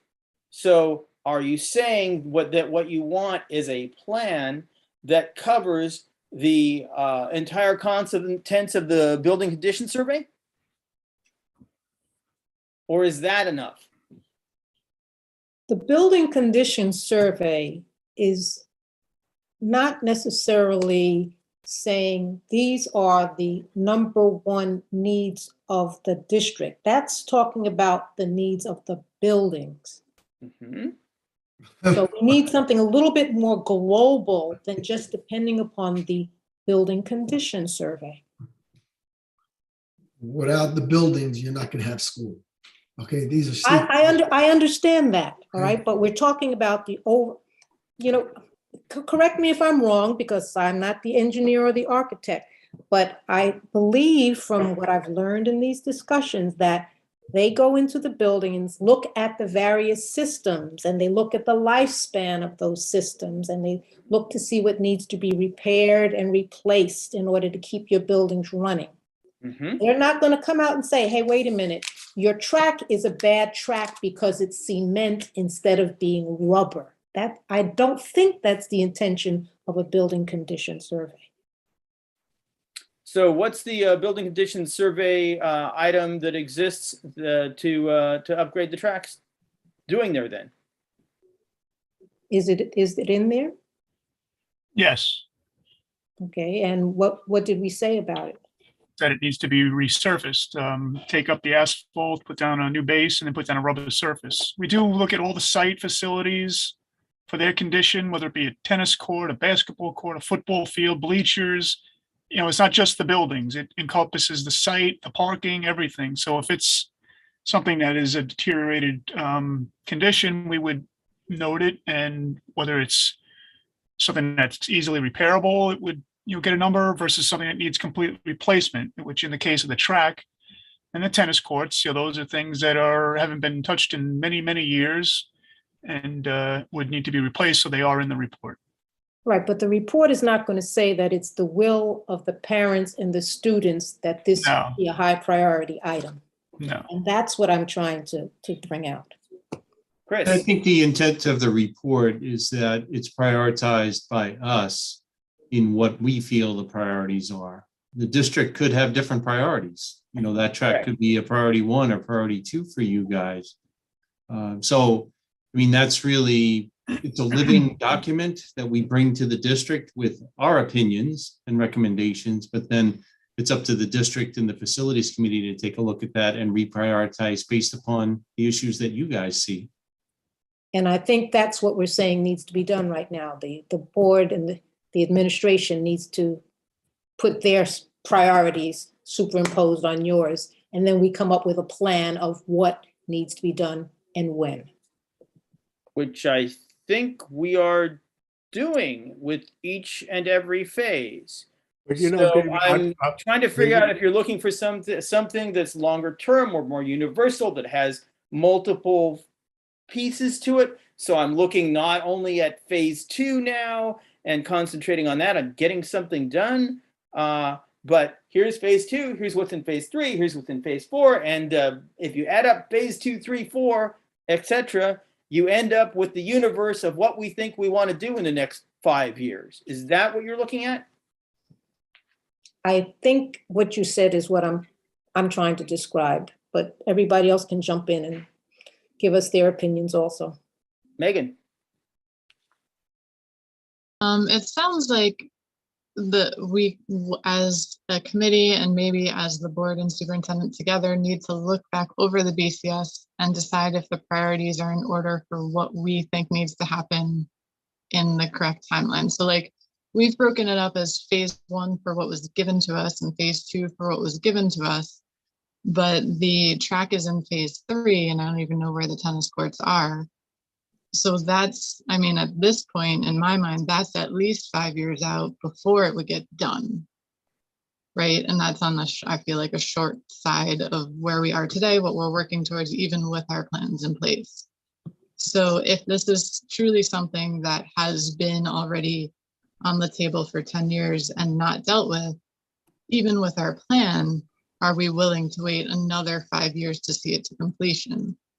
I do think that these are things that we now have to circle back to and have discussions of, even though we have the BCS with phases 1 through 4, does that match with our needs for our students? Do some of those priorities shift more to a 1 or 2, even though they're not an immediate safety need? Chris? I'm basically in agreement with what everyone has been saying, because I have been one of those people who for a few years has lamented the lack of a specific plan. And that's what led us to ask administration to create that giant spreadsheet outlining the BCS and a dollar amount and the priority years. And right now we're kind of, unfortunately, in a holding pattern.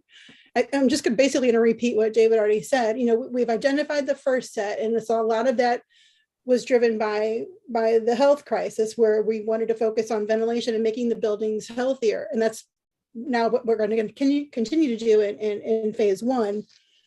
And the holding pattern I'm referring to is waiting for that energy performance contract to identify which of the items in the BCS are now going to get stripped out so that we can concretely, so the energy performance contract is kind of like phase 1A. And then to move on to phase 2, once we see what's stripped out, we're going to hear what administration considers their priorities, which is what David outlined a minute ago at the end of the agenda. You know, continue on the ventilation, the building envelopes, blah, blah, blah, blah, blah. And that's where we as a committee, and then we'll recommend to the board what we think of what administration is proposing. And maybe that's where we want to move some things out of phase 2, the lower priority years on the BCS to now phase 2. That's where we're going to be able to mold it better to what we need, so that we can get a balance between making the buildings healthy and safe and furthering the educational needs in those buildings, which is why, you know, we're kind of threading that needle now, and we're making sure that the gym is functional. We're working on the auditorium at Bailey, because we're trying to move some things up in the priority list while we're waiting on this other information. It'd be great if, while we're in this holding phase, if I think, you know, Katie, you mentioned this, and I think someone else did too, if there are holes that can be filled, whether by I think Jessica, you said the subcommittee, whether via a subcommittee or a partnership between, you know, thinking of the athletic things now, the partnership between the athletic department, the Falcons Nest Booster Club, maybe a foundation, or maybe just the Falcons Nest Booster Club kind of adds this to their contributions to the district, you know, to find those sources of grants. I mean, maybe that's a way we can plug some of the holes in the meantime. I apologize, I'm just kind of repeating what everyone already said, but I feel everyone's frustration, because I've been antsy for the same thing as that same desire to have a clear-cut plan. Okay, so right now I'm thinking that I'm sitting here and I'm going to come back at my next meeting. I'm going to say phase 2, phase 3, phase 4, and drop different pieces into those buckets and have a slightly more universal approach. And maybe that will help us. Ashley. All right, a lot was said. All I wanted to add was maybe some consideration could be given. We can ask administration as they're building out their phase two, if they can highlight specifically things that are not covered, things that directly affect the students, right? So the track being an example, but not, I mean, everything directly affects the students, but things that are specific to physically affecting the students. Maybe that's a better way to frame it, and ask administration if they can highlight those, not necessarily for phase two, or maybe they're doing it as phase two, but even if it's not as part of their phase two requests, if they can identify those for us, because then that goes back to what everyone else said, we can have a conversation about that as a committee in a future meeting with that list and say, okay, you know what? This isn't part of phase two according to administration, but maybe we can do this via another route. Because if we got to remember, we're trying to climb Mount Everest here. You're not going to jump in one bound, right? It's going to take a long time. So with prioritizing, obviously, health and safety, that's obviously the most important thing. But right after that, maybe the middle ground is addressing some of these things that directly impact students quicker. So that maybe that's the request in my mind. If we can ask admin, as they're looking through for picking out their phase two, can they cherry pick what directly impacts students from a physical perspective? And then we can review it. Steve. Piggybacking on what he said, I really feel that the administration and some of the board, because of all the transition, had been out of touch. Like you just mentioned about the global. Yes, I think the whole thing has to be globally looked at. I think they have omitted what the students need and want from their perspective. Everything has been about what the adults want, because whether we want a new curb or we want a new asphalt on the parking lot, which doesn't affect them. Why do we need to have the asphalt done? Because we have cars. Well, you know what? Maybe you need to sit there with some of the seniors and juniors and the sophomores of the school, and maybe even some of the kids at Bailey, and say, what affects you? And I think the administration and the board have to reset their priority list, because I don't think they're in touch. And I'm not saying that from an outsider, being PTA president and everything. I've said this over and over for 10 years. I feel like the administration is not in touch. And in order to be global, you have to be in touch with everybody that's involved with it. Not only the track team, but the swim team, the tennis team. Understand what other schools are doing. Go to Sleepy Hollow and see what it looks like inside and see their theater. I bet you most of the people in administration never been to Sleepy Hollow, never been to Rye, don't know what Hammock is in Mamaroneck. They haven't seen these things to see what other school districts have. So I think that the priorities have to change, and instead of doing retreats, I think the board and the administration need to visit some other schools and see what's going on and talk to the kids. And especially some of the juniors and seniors, I'm sure they would give you an earful. Thank you. And I'm going to make the exact opposite point. I've been trying, and people have been accusing me of pushing for the administration building at the cost of other things. I want to get the three-year-olds back in ECP. I feel that there have been a whole bunch of studies that have shown that an early childhood program gives you a head start. You know, if you have it actually have a curriculum instead of straight daycare, and it will affect you as you move up through the years. And 3-year-olds don't advocate very well for themselves. So, very true. So, you know, at the elementary level, you're going to have to listen to the voices of parents. And at the secondary level, you can start to listen to the voices of the students. And we have to balance those two things. Okay, that's my 2 bits. Ashley? Thank you. I was going to add one more thing that just occurred to me as this conversation was unfolding. We did add the non-voting ex officio student board member recently. Mm-hmm. They've come to one meeting. It was very helpful feedback they gave us in general on the topics being presented that night. Maybe this committee should make a recommendation to request that student board member to poll the student body and come up with, some kind of survey or something they could send out, to Mr. Morton's point, to just identify the top, 5 things that they would like see done. And then we can have a conversation about that, but with their input, we at least now have a source of data that we can use that's available to us. And from what I've seen, they're very responsive. So maybe that's something we should consider recommending to the board to request. Good idea. As an observer, I think this committee is on the right path. When we first started, we did the BCS, that's the basis. You guys did I'll call it phase 1, that ECP repair work in order to get the kids back in the ventilation in that building. Phase 2 was then the $5 million project where you had funds available, you were able to make that available and do that work. Phase 3, I'll call it, was the energy performance contract. And this is the way you guys planned it out, a multi-pronged, multi-phase approach. And so that's now in progress. Phase 2, which is shown here, is really kind of phase 4. And I know you guys are trying to rebuild the public's trust in the board, in the administration and facilities committee.